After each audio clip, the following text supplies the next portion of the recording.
Hi everyone, welcome back to our channel. In this video, I'm going to let you know the ways to contact customer support for issues related to your Commonwealth Bank credit card.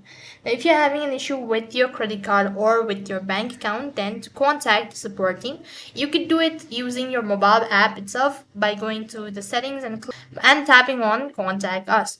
Otherwise, if you're not familiar with the online interface or digital platform, then you could also message at the toll-free number that is 13 221. Or else you could also contact them through a toll-free number that they've provided right on this page. You could note it down and you could contact them, let them know about it, what is actually the issue, and for the identification you might be asked some questions, so you have to mention it carefully. Also, you could go to the website and go to phone banking, and here you should be able to find different ways to contact them. That is, you can chat with them or you can try contacting the bank support, the customer support for an issue related to your Commonwealth Bank credit card. That is all for this video. I hope the